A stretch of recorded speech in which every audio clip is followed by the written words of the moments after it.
Hello and welcome दोस्तों, स्वागत है आपका एलिवेट लैब्स में फिर से एक बार। और आज हम आपके लिए लेके आए हैं कोर्शेफ की सीरीज़ की एक और नई प्रॉब्लम जिसकी की रेटिंग है 1864 और इस प्रॉब्लम का नाम है मैट्रिक्स जॉर। राइट, तो जॉर ये जो ऑपरेटर है ये बहुत डरावना ऑपरेटर हो जाता है कुछ लोगों के लिए। तो इसलिए जॉर की हमें प्रॉब्लम्स, ये जो बिटवाइज कंप्यूटेशन वाली जो प्रॉब्लम्स होती हैं ये हमें सॉल्व करती रहनी चाहिए, जिससे कि हमारी इस पर प्रैक्टिस बनी रहे, होल्ड बना रहे। Right, and do not get fear by it when you see these problems in the contest. So without wasting any time, let's start. तो प्रॉब्लम कह रही है कि chef has a tasty ingredient an integer K and he defines a tasty matrix A with N rows. तो एक उसको एक ए matric दी हुई है जिसके अंदर की एन रोज हैं, जो कि नंबर्ड है 1 से n तक, और m कॉलम्स हैं जो कि नंबर्ड है 1 से m तक। तो हमारी ये सी वाली एरे नहीं है, ये हमारा बेसिकली 1 से n 1 से m वाला है। ठीक है, as A I J is equals to K plus I plus J. तो उसमें आई रो और जे कॉलम को बेसिकली ऐड कर दिया उन्होंने अपने इंग्रेडिएंट के साथ, के साथ। ठीक है, and currently chef is busy in the kitchen making this tasty matrix, help him find the bitwise XOR of all elements of this matrix. तो हमें बेसिकली बिटवाइज जॉर निकालना है सारे एलिमेंट्स का। तो क्या हम इसको बिल्कुल इटरेटिवली कर सकते हैं क्या? तो देखते हैं। The first line of input contains a single integer t denoting the number of test cases and the description of t test case follows। तो वही t दिया हुआ है आपको और n m n k दिया हुआ है नेक्स्ट लाइन में हर एक टेस्ट केस के लिए। ठीक है, for each test case print a single line containing one integer the bitwise XOR of all the elements of the tasty matrix with the given dimension made with the given special ingredient. Okay, तो आपको basically सबका XOR निकालना है, that's what one single line output is. तो यहाँ पर आपको matrix नहीं दी हुई है क्योंकि आपको मैट्रिक्स को कंस्ट्रक्ट करने का एक फॉर्मूला दे रखा है उसने कि एन और एम दिया हुआ है और के दिया हुआ है। तो आपका जो फर्स्ट एलिमेंट होगा वो होगा के प्लस वन। ठीक है, मैट्रिक्स का। और फिर उसके बाद जो भी आपके एन और एम की वैल्यूज़ होंगी उसके कॉरस्पॉन्डिंगली आप बाकी की मैट्रिक्स को फिल कर दोगे। ठीक है, so tasty matrix with the given dimension with the special ingredient. अब यहाँ पर आपको बोला है टी की जो वैल्यू है वो है आपकी 10⁵ तक, तो आपके सबसे ज़्यादा टेस्ट केसेस इसी में है। एंड एन और एम की वैल्यू आपकी 2 × 10⁶ तक है और के की वैल्यू आपकी 10⁹ तक है। Sum of N over all test cases is 10⁶ and M is also 10⁶। तो अगर मैं एन क्रॉस एम की बात करूँ, है ना, ये जो हमारे लास्ट टू कंस्ट्रेंट दिए हुए हैं उसमें अगर मैं एन और एम की बात करूँ तो अपन एन इंटू एम वाला लूप नहीं चला सकते कि आप मैट्रिक्स के सारे एलिमेंट्स को ट्रैवर्स नहीं कर सकते, क्योंकि उसमें आप 10⁻12 पे चले जाओगे, क्योंकि एन का जो सम है एक डायमेंशन, मैट्रिक्स की एक डायमेंशन का सम 10⁶ है और दूसरी डायमेंशन का सम भी 10⁶ है। तो ओवरऑल जो एलिमेंट्स होंगे वो 10⁻12 हो सकते हैं। ठीक है, विच इज़ ह्यूज। और फिर अगर आप 10⁻12 और टेस्ट केसेस देखोगे तो 10⁵ है, तो बेसिकली आपका जो ओवरऑल इटरेशंस होंगे वो आपके 10⁻17 तक पहुँच सकते हैं, which is going to be also sorry, वो आपके 10⁻12 तक होंगे, तो which is not going to get accepted. ठीक है, आप 10⁵ का लूप लगा दो या नहीं लगाओ उससे फ़र्क नहीं पड़ता, क्योंकि आपको हर सारे टेस्ट केसेस का ओवरऑल दिया हुआ है, ओवरऑल आपका 10⁶ है।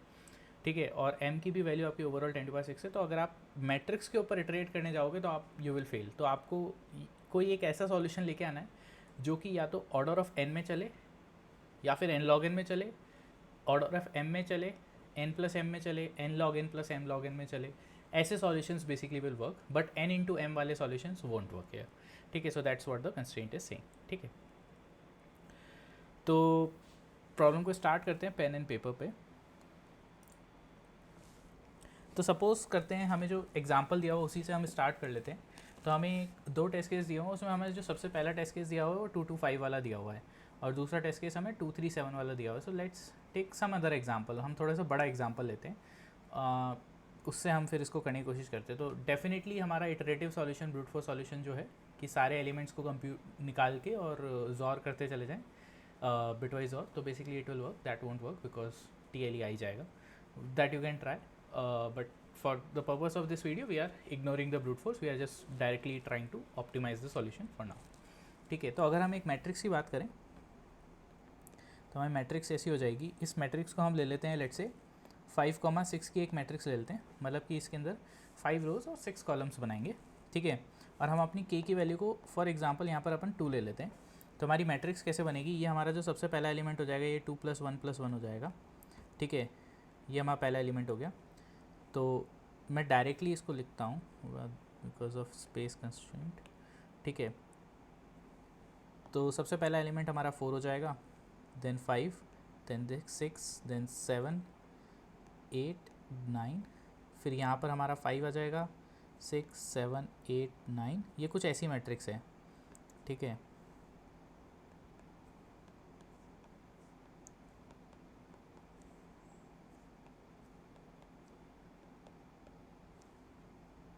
सो जैसे ही हमने इस मैट्रिक्स को लिखना शुरू किया, आई होप कि most of the viewers have already got the gist की like what we are trying to do here. हम बिटवाइज जॉर की एक बहुत अच्छी प्रॉपर्टी यूज़ करने वाले हैं, जो कि ये कहती है कि अगर हम एक सिंगल ए जॉर ए करेंगे, यानी कि हम बेसिकली एक एलिमेंट का जॉर उसके साथ ही करते हैं, तो जो हमारे पास वैल्यू आती है वो ज़ीरो आती है। तो अगर हम, और जॉर जो होता है वो हमारा एसोसिएटिव होता है। एसोसिएटिव होने का मतलब हो गया A XOR B XOR C is equals to A XOR C B, मतलब आप इसको किसी भी तरीके से लिख सकते हो, फ़र्क नहीं पड़ता। मतलब आप पहले बी को ए के साथ जॉर करो, फिर सी को करो, या फिर आप सी को बाद में करो, बी को पहले ए के साथ करो, इट डज़ नॉट मैटर। और you can do this as well, आप बी और सी को पहले जॉर कर दो और फिर ए को करो, that is also does not matter. तो ये बेसिकली आपकी जो प्रॉपर्टी है, ये प्रॉपर्टी होल्ड करती है। तो अगर मैं इसको इटरेट करके करूँगा तो मैं क्या करूँगा, 4 जॉर 5, देन 6, 7, 8, 9, फिर मैं 5, 6, 7, 8, 9, 10 का करूँगा। इस तरीके से मैं जॉर करता चलूँगा। लेकिन हम क्या करेंगे, हम जॉर की एक प्रॉपर्टी का यूज़ करेंगे, जिसमें कि हम क्या करेंगे, हम कैंसिल आउट करने की कोशिश करेंगे। तो अगर आप यहाँ पर देखोगे तो हमारे कौन कौन से एलिमेंट जो हैं वो क्रॉस आउट हो रहे हैं।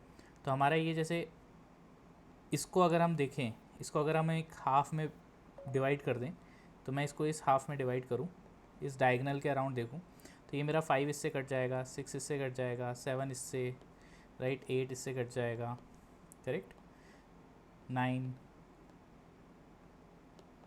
ठीक है, देन 10, राइट, 10 भी मेरे कट गए, कुछ 10 मेरे बच जाएंगे। पर मैं इस तरीके से कैंसिल आउट कर सकता हूँ, और इससे मुझे एक स्ट्रैटेजी मिल सकती है कि हाँ भाई, मुझे जो डायगनल की एंट्रीज़ हैं 4, 6, ठीक है, यहाँ पर 8 मैंने ज़्यादा कैंसिल कर दिया, 8 ये वाला रहेगा, ठीक है, और 9 आई थिंक कैंसिल आउट हो जाएगा, 10 आपका बच जाएगा, 12 बच जाएगा, और देन आपका 14 बच जाएगा। तो अगर मैं देखूँ तो 4, 6, 8, 10, 12, 14, अगर मैं इस डायगनल के अराउंड सम करूँगा तो बेसिकली मुझे एलिमेंट्स मिल जाएंगे, ठीक है। लेकिन ये जो डायगनल है ये आपको फिर कंप्यूट करना पड़ेगा, ठीक है। और क्या तरीके हो सकते हैं, जैसे कि हम ये निकालें, तो हमारे को ये, अगर ये डायगनल के जो एलिमेंट्स हैं ये मालूम है, 4, 6, 8, 10, 12, 14, then basically we can do this, ठीक है, we can XOR these elements and we will get the sum, we will get the XOR value of the, and that is feasible, क्योंकि अगर आप इसको देखोगे तो ये जो डायगनल है इसके अंदर आप एक रो डाउन, एक रो डाउन और एक रो उसमें जा रहे हो, तो आपका ये जो सॉल्यूशन बनेगा ये आपका बिग ऑफ n+m वाला सॉल्यूशन बनेगा, sort of, and this is feasible, क्योंकि आपका जो n और m का जो कंस्ट्रेंट दिया हुआ है वो 2 × 10⁶ वाला दिया हुआ है। तो if you are going to work on this diagonal, that is fine, but we are going to bring some other approaches. और क्या तरीके हो सकते हैं कैंसिल करने के, तो हम वापस से चलते हैं, वापस से ये मैट्रिक्स बनाते हैं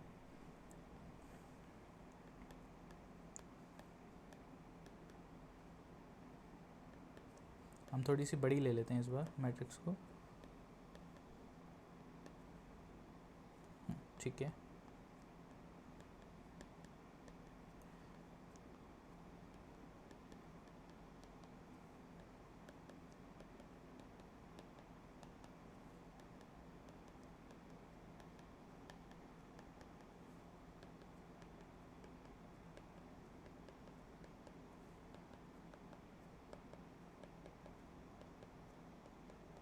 okay, so basically these are the elements. तो अगर मैं क्या करूँ, मैं हर दो हम हर दो रोज़ के अंदर चलेंगे।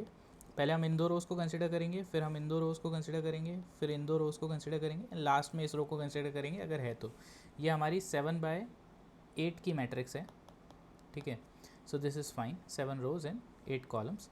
तो अगर हम इसमें देखें तो आप इस 5 को छोड़ दो, ठीक है, ये हमारा जो 5 है ये बच जाएगा, दिस वन विल रिमेन, ठीक है। उसके बाद अगर हम देखें तो हम इस 6 से ये 6 कैंसिल कर सकते हैं, ये 6 से हमारा ये 6 कैंसिल हो सकता है, 7 से ये 7, 8 से ये 8, 9 से ये 9, 10 से ये 10। पहले हम डायगनल के अराउंड कर रहे थे, इस अप्रोच में हम डायगनल के अराउंड कर रहे थे, लेकिन डायगनल के अराउंड करने में हमें पहले डायगनल एलिमेंट्स को फिगर आउट करना पड़ेगा, दैट कुड बी ट्रिकी, ठीक है। सो दैट्स वाई डायगनल के अराउंड आप करके पेन और पेपर पे तो निकाल सकते हो, बट अगर आपको कंप्यूटेशनली निकालना तो आपको वो डायगनल फिगर आउट करना पड़ेगा, so that could be tricky, so we want to avoid that. अगर हमारे पास और कोई अप्रोच नहीं होगी तो हम बेसिकली डायगनली फिगर आउट करेंगे, बट अभी के लिए हम क्या कर रहे हैं, अभी के लिए हम बेसिकली एक डिफरेंट अप्रोच पे चल रहे हैं जिसमें कि हम बोल रहे हैं कि हम हर 2 रोज़ को कंसिडर करेंगे। हम 2 रोज़ को क्यों कंसिडर करें, that's where basically that's what I am trying to show. तो अगर हम यहाँ पर देखेंगे तो आप यहाँ पर देखोगे तो आपने क्या किया, 6 से 6, 7 से 7, 8 से 8, 9 से 9, 10 से 10, देन 11 से फिर आपने क्या किया, ये 11 कैंसिल कर दिया। ठीक है, अब आपके पास बच के गया 5 बच गया यहाँ पर, और आपके पास बच गया 12, ये 12, राइट। तो और अगर आप देखोगे तो हर एक रो के अंदर आप यही करोगे, 8 से 8 कैंसिल कर दोगे, 9 से 9, 10 से 10, 11 से 11, 12 से 12, 13 से 13, तो आपका ये एक एलिमेंट बच गया 14, और ये आपका एक एलिमेंट बच गया 7। सिमिलरली आप यहाँ पर देखोगे तो आप you will cancel these things out, क्योंकि ये आपका जॉर हो जाएंगे, तो जॉर के अंदर बेसिकली दिस विल बिकम 0, तो आपके पास बचेगा 9 और आपके पास बचेगा 16, और फिर आपके पास ये रो बच जाएगी जिसके अंदर कि आपके पास स्टार्टिंग से लेकर एंडिंग के सारे एलिमेंट्स बच जाएंगे। ठीक है, तो ये आपके ऑड के केस में हो गया। अगर ये रो नहीं होती, for example if this row won't be there, अगर ये 6/8 की मैट्रिक्स होती तो इस केस में आपके पास ये ही एलिमेंट्स बचते, 5, 12, 7, 14, 9 एंड 16। और अगर मैं इस तरीके से कैंसलेशन पे चलता हूँ तो बेसिकली मुझे कितने एलिमेंट्स को इसके, मैं हर एक ऑड रो के अंदर फर्स्ट एलिमेंट देख रहा हूँ, ये मेरी फर्स्ट रो है, ये मेरी थर्ड रो है, ये मेरी फिफ्थ रो है, तो मैं हर एक ऑड रो में एक एलिमेंट फर्स्ट एलिमेंट देख रहा हूँ, इवन रो में मैं लास्ट एलिमेंट देख रहा हूँ। तो basically I am only iterating over rows, so this is n। फिर उसके बाद लास्ट में अगर मेरे पास कोई एक पूरी रो बच जाती है, राइट, तो उसके केस में मैं बेसिकली m उस लास्ट वाली रो को पूरा ट्रैवर्स करके basically I will do the XOR, so I will have big of n+m solution here which is also fine, right, क्योंकि हमें n+m वाला ही सॉल्यूशन निकालना है। तो as such this approach works and we will try to code it, क्योंकि ये approach हमारे लिए सिंपल है कि हम ऑड वाले के अंदर से फर्स्ट एलिमेंट ले लें, इवन वाले में से हम लास्ट एलिमेंट ले लें, और अगर हमारे पास लास्ट रो बच जाती है तो हम उस रो को ट्रैवर्स कर लें, क्योंकि एक रो को ट्रैवर्स करना इज़ फाइन, बट अगर हम एक से ज़्यादा रोज़ को ट्रैवर्स करते हैं या हम n के अमाउंट ऑफ मतलब m टाइम्स रोज़ को m टाइम्स n रोज़ को ट्रैवर्स करते हैं, तो उस केस में basically we will reach into a TLE situation. So without wasting any time let's code this, कि हम बेसिकली ऑड रो के अंदर से फर्स्ट एलिमेंट, इवन में से लास्ट, एंड लास्ट रो का फिर पूरा जॉर। ठीक है, सो लेट्स कमिट हियर। ठीक है, तो हमें सबसे पहले तो t लेना पड़ेगा, राइट, जो कि हमें दिया हुआ है, फिर हमारा while t माइनस माइनस का लूप आ जाएगा जो कि हमें लेना ही है, देन हम ले लेंगे int n m n k,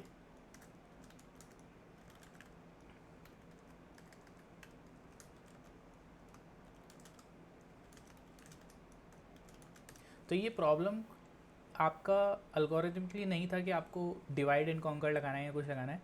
it could be as simple as कि आप एक किसी प्रॉपर्टी के ऊपर अपने सॉल्यूशन को बेस करके you can figure out a smart way to compute it. ठीक है, so that's what these problems are about. ठीक है, तो अभी हम वैल्यू को 0 रख लेते हैं।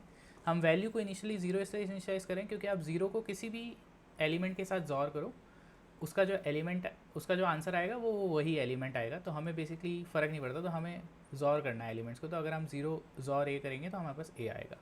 ठीक है, अब हम रो से ट्रैवर्स करना स्टार्ट करेंगे, तो हम बेसिकली रो की वैल्यू 1 से चलेंगे, रो की वैल्यू लेस देन n तक, और हम रो को प्लस प्लस करते रहेंगे। इसके अंदर हमें क्या करना है, इसके अंदर हमें बेसिकली सबसे पहले चेक करना है कि क्या हम ऑड रो पे हैं क्या। अगर हम ऑड वाली रो पे हैं, फर्स्ट रो पे हैं जैसा कि हमने देखा था, तो हमें फर्स्ट एलिमेंट को जॉर करना है, तो हमारा जो वैल्यू होगा वो हमारा हो जाएगा वैल्यू जॉर, और जो हमारा फर्स्ट एलिमेंट था हमारा रो +1, क्योंकि जो हमारा फर्स्ट एलिमेंट होगा उसका जो कॉलम होगा वो 1 होगा, प्लस जो हमारी वैल्यू k है वो।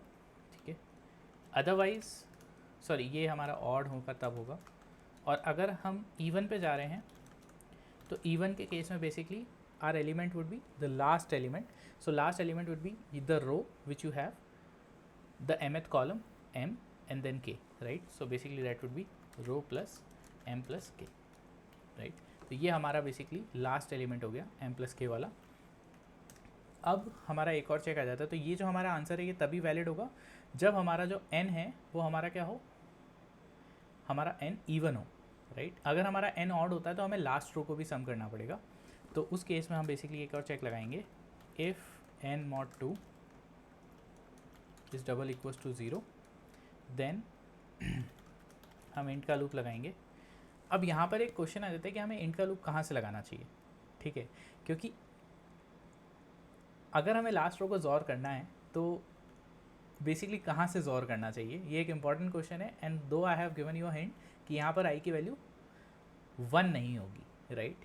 क्यों नहीं होगी, that is the question. Here is the time, pause the video, think about it कि why it will not be 1, ठीक है। And for those who enjoy want to enjoy the show, basically इसलिए हम यहाँ पे 1 से स्टार्ट नहीं करेंगे लूप को, जो कि ये हमारा कॉलम का लूप है बेसिकली, इसको हम कॉलम कर, तो हम कॉलम 1 से स्टार्ट इसलिए नहीं करेंगे क्योंकि हमारा जो प्रीवियस लूप है उसके अंदर अगर n ऑड है तो हम n तक गए हैं। इसका मतलब ये हुआ कि अगर हमारा n ऑड होगा तो हम बेसिकली इसको पहले ही जॉर कर चुके होंगे, एक वैल्यू को हम पहले ही जॉर कर चुके होंगे, और वो जो वैल्यू होगी वो हमारी फर्स्ट कॉलम की वैल्यू होगी। तो हमें जो कॉलम है वो हमें सेकंड से स्टार्ट करना होगा। तो हम बेसिकली 2 से स्टार्ट करेंगे कॉलम को, और फिर हम n तक जाएंगे और कॉलम को प्लस प्लस कर देंगे, और इसके अंदर जो हम वैल्यू जिसके साथ हम इसको जॉर करेंगे वो वैल्यू जो होगी हमारी, वो वैल्यू होगी हमारी कॉलम प्लस जो हमारा रो है वो हो जाएगा n प्लस जो हमारी वैल्यू है k, करेक्ट। तो यहाँ पर हमने nth रो के कॉरेस्पॉन्डिंग कॉलम के साथ k को अपेंड करके वो वैल्यू निकाली और उसको कर दिया। तो अगर आप इस ओवरऑल इसकी टाइम कॉम्प्लेक्सिटी देखोगे तो वो बिग ऑफ n होगी बेस्ट केस में, जब आपको n इवन इवन मिलता जा रहा है, और वर्स्ट केस में इसकी टाइम कॉम्प्लेक्सिटी होगी big of n plus big of m, जो कि बेसिकली आपको देना है, ठीक है। तो इस केस में अगर हम इस पर जाएंगे and then basically we will see out the value and we will do एंडल।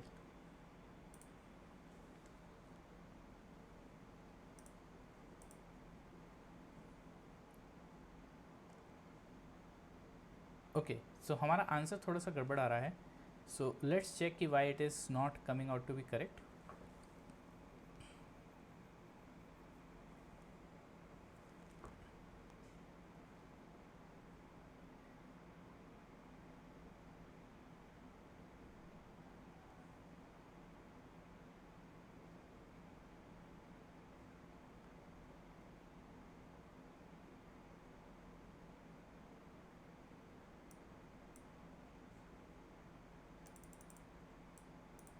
I think this is fine. Okay, so I think this condition is the problem, क्योंकि हमारा n mod 2 जो है वो हमारा 0 है, ठीक है, एंड हमें n mod 2 not equal to 0 के ऊपर रिजॉल्व करना है, that's why the answer is wrong, ठीक है, क्योंकि हमारी ऑड रोज हैं तभी हमें लास्ट वाली रो को करना है। Still the answer is wrong, so let's check it out.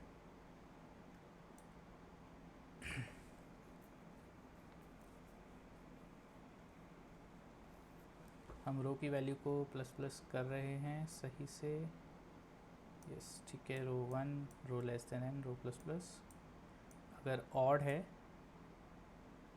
तो बेसिकली रो 1 प्लस 1 प्लस k, इस केस में हमारा कितना हो जाएगा 5 हो जाएगा, राइट, यस, ठीक है। और ये इवन होगा तो m हो जाएगा प्लस k हो जाएगा, विच इज़ करेक्ट, ये सही है, ठीक है, and this is also correct.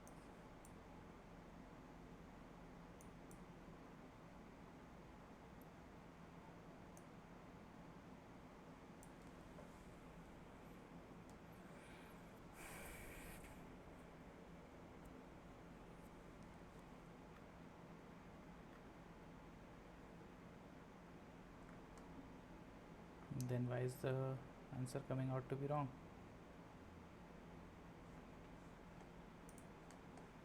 तो यहाँ पर हमने एक गड़बड़ कर दी है, यहाँ पर हमने एंड लगा दिया है, ये होना चाहिए था और जॉर का operator, so that's a typo which you need to fix, ठीक है। या now it is correct 14 and 5, so now let's submit it.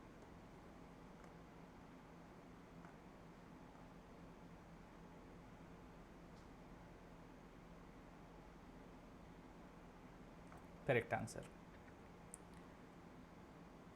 Yes, so this is another interesting problem कि यहाँ पर आप किस तरीके से स्मार्टली जो आपका सॉल्यूशन है उसके अंदर आप किस तरीके से जो आपको कंप्यूट करना है उसमें से आप किस तरीके से एलिमिनेट कर सकते हो कंप्यूटेशंस को जो कि आपको अननेसेसरी करनी पड़ रही है.